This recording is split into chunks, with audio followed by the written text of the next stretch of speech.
What's up guys? Welcome back to Golf Simulator videos. We're here today with an all-new software integration. So we have the Foresight Sports GCQuad with its recently integrated Creative Golf 3D software. All right, so not only is there Creative Golf 3D, there's also Golfisimo, which is a standalone package that has all of the games and things that are available from Creative Golf. That's really cool. We're going to show you that as well. Today will be a first look at Creative Golf. I'm going to take you out to the practice facilities, show you the integration with the GCQuad and how it works. All right, so stay tuned. There'll be a lot more videos because let me tell you, the software is very packed full of features and options. All right, so make sure you subscribe to the channel if you haven't. I appreciate you guys watching as always. And if for some reason you're looking to purchase a Foresight Sports GCQuad, GCHawk, or any hardware or software, make sure you shoot me an email. I have special discounts for my viewers. I'll pin it to the top of the comments and put it in the description. But let's go ahead and dive right in because I want to take you guys out and show you this integration. I really like the Creative Golf 3D software.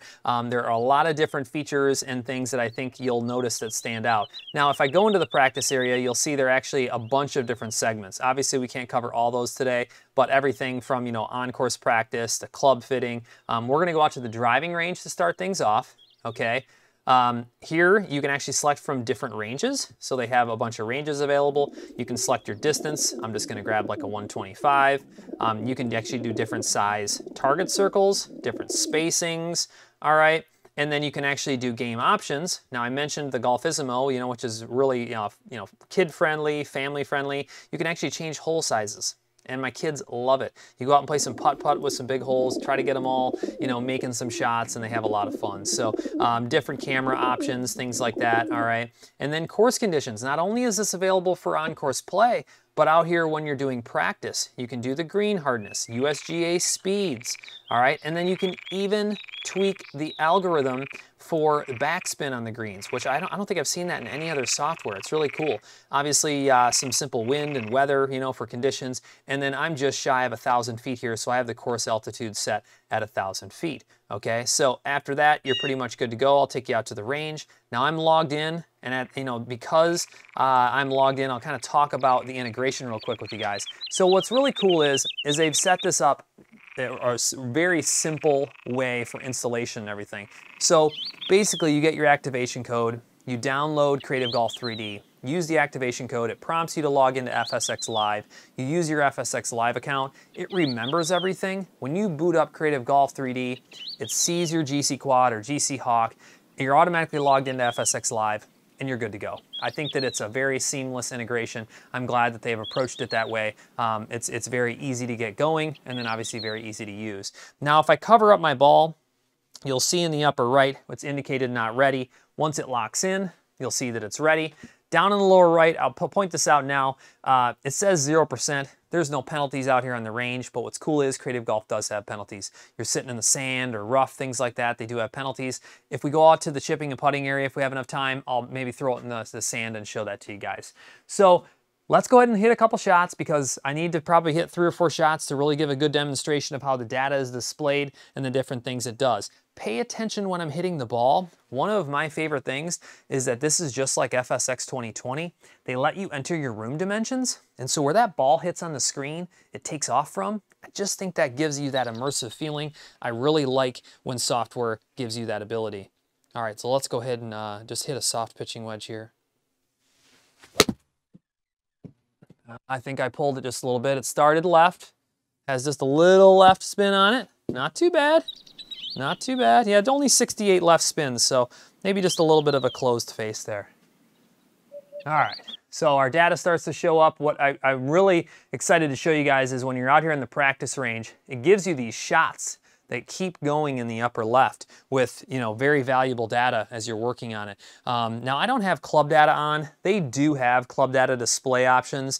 Maybe we'll cover that in another video, kind of dive into that a little bit. Like I said, this is primarily just to show you guys a first look at the software. I'm gonna try to change this up a little bit. Maybe I can hit just a little fade. Started left. Doesn't look like I'm getting my fade. All right, kind of a little double cross there. It's just I know that I hit my pitching wedge too far when it's a draw, so I have to hit a little bit of a fade if I want to take off of it. So let's try that one more time maybe.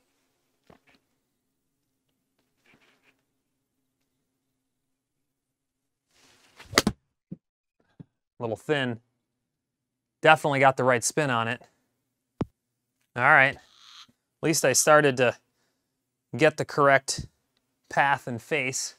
Now I just need to strike it a little better. I wanted to show you guys some different, you know, shot shapes and stuff, because once that data starts getting displayed, I want to be able to show you guys different, you know, separations in data, I should say.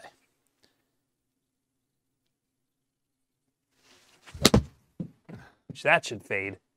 There we go. Started left, coming back. Oh, I hit a little too far with the fade. So I struck it well. My pitching wedge, 125 is actually a tough distance. So I have to take off my pitching wedge that can carry up to like 130.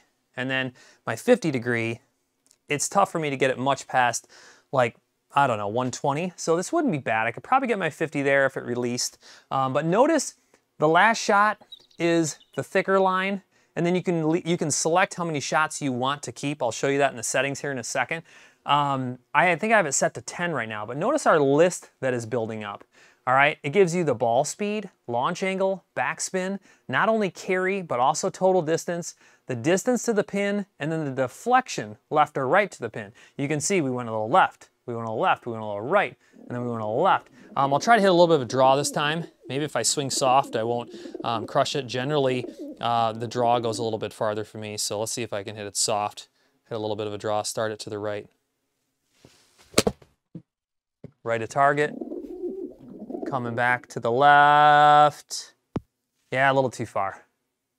That's all right though. Perfect demonstrations for you guys. All right, so a couple different shot shapes out there. I think that's enough to where I could show you guys not only a nice list, okay, of how that all displays. Let me put my club down here and go over to the computer and I'll show you a few different things that are available here. So first off, in the lower right, you can go to 2D view and dispersion. This is a really nice view of your shots, all right? You have not only your list still available, but you have a 2D side of the apex, okay? And if you look, you can actually see the height, all right? They have that all labeled, all right, for where your peak apex is. And then your overhead 2D dispersion also has distances, okay? And you can see right from target that ball flight with your center line. That's really nice, okay? And then if you go to player stats, this is going to be your list. It actually allows you to take this and print it to a PDF, which is really nice. If you have Adobe Reader, okay, you can convert that PDF to like a CSV or copy and paste it, whatever you're trying to do. If you want to delete a specific shot, you can. If you wanted to pull up the data on a specific shot, you can. All right, you can actually get out of here. We could go to 3D view and we go to menu, and we could actually replay a shot if we want to. Here's that draw I just hit. Obviously started out to the right, came back actually left of target, but perfect demonstration of what we were trying to do there. All right, and you could select different shots, delete different shots, all kinds of different things. You can actually replay it from reverse. If you want to see that draw come in from reverse and land on the green, there you go. Not a bad shot there for the draw. The draw wasn't a bad play. It's easier for me to hit a draw than a fade. Probably something I need to take note of, right? And then, you can go back to your setup. All right, you can save things, go to last shot info, all kinds of different things, all right? So just so you guys understand, that's just kind of a good overview of the range. If you wanted to, you can actually bring your map up larger, okay, over to the right. Primarily that would be used for being out on course play. All right, if you click on the somewhere and your aim is off, you can actually go back to default view. So just so you understand, like let's bring up the map. Let's say I wanted to aim to the right. I could.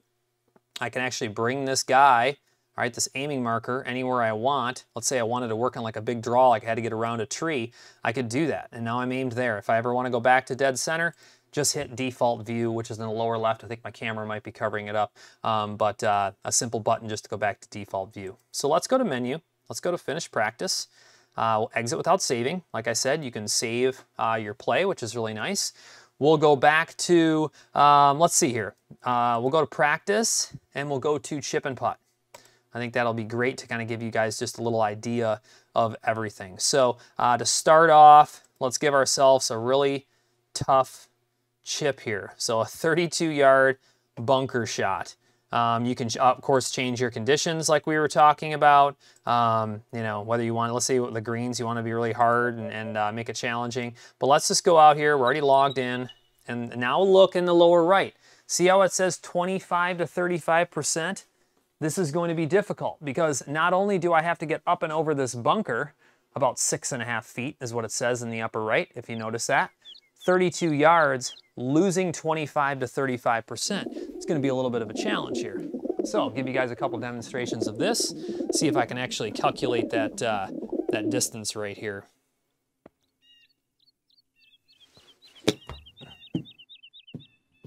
A little bit to the right. Now if you notice, it shows the ball flight, but doesn't fly with the ball whenever you're within a certain distance. And that's something that I've talked to Creative Golf about, and that's actually their preference. They don't like really sudden movements. They want a little slower movement around the green, and I'll actually change the view. You know, this one it's blocking a little bit, but I'll show you guys a different chip here in a minute. But notice how much it took off of that. I needed to hit that harder because I'm 18 feet to the pin, and I was 4 feet to the right.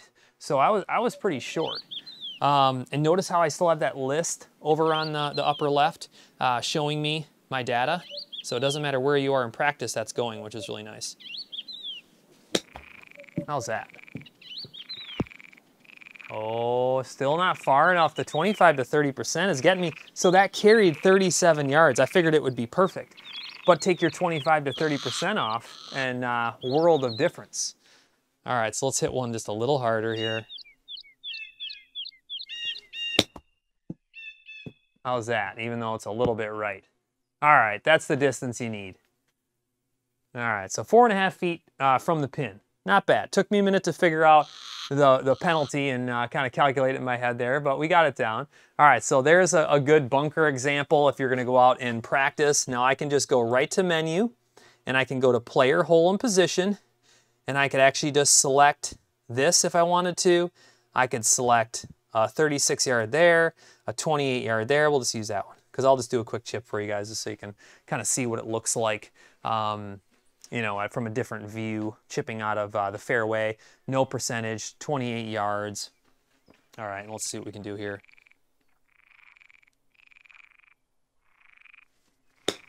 Oh man, I pulled that. That was not a good chip on my part at all. Thought I would just kind of throw one down there. That was not good. All right, 20 yards. Let's see if I can get lined up a little properly here, because see how that's sloped down? You actually want to go a little bit to the right. It's sloping to the left. How's that? Too far to the right? Yep. Got to work on my chipping here. Gave you guys some good shots, but that was pretty far past the pin. I think it was 16 feet past. Let's see if we can get this close up here.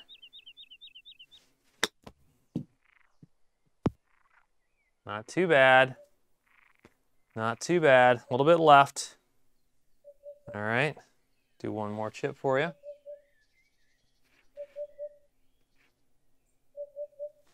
Is that going to roll to the left now? There it goes. That wasn't too bad. Really playing the undulation there. Yeah, 5 feet from the pin. All right, so we got this one figured out. Not too bad. 5 feet from the pin. And then all that data is displayed in the upper left. I just think that's fantastic how it continues to do that. And now I'll show you guys putting really quick. So let's go out to putting. We'll go to, actually we can just go to player, hole, and position. And really we can putt right here. We don't even have to go to the putting practice because this is chip and putt practice. So let's just grab this 24-foot putt and let's just hit this a few times to show you guys. Now, the option that I have set right now is to where it shows you the ideal line, but I'm going to have to putt it to the left. See how it has the ball rolling to the left edge? Now I don't have any up or downhill, it's 0 inches, but I'm gonna have to putt this just a little bit to the left. And then for you users that do have the putting analysis add-on, it does switch to the putting analysis and uses that more precise putting, just so you understand. So your box gets a little bit smaller, it's a little bit further to the back, and you are using that advanced putting analysis. 24 feet, a little bit to the right.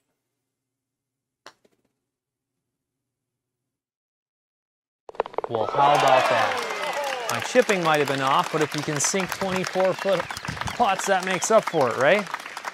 Yeah, a couple bad chips there.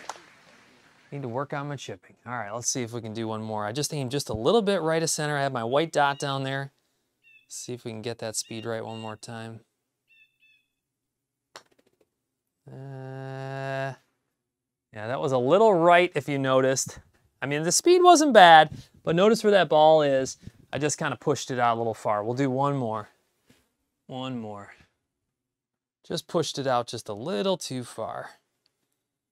It's only about one ball to the right. How's that? Break in there.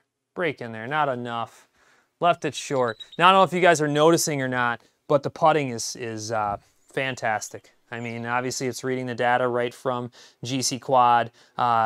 You can adjust the stimp to your, turf stimp, how you like, but I feel like the speed that it's on right now is actually rolling really nice. Try one more.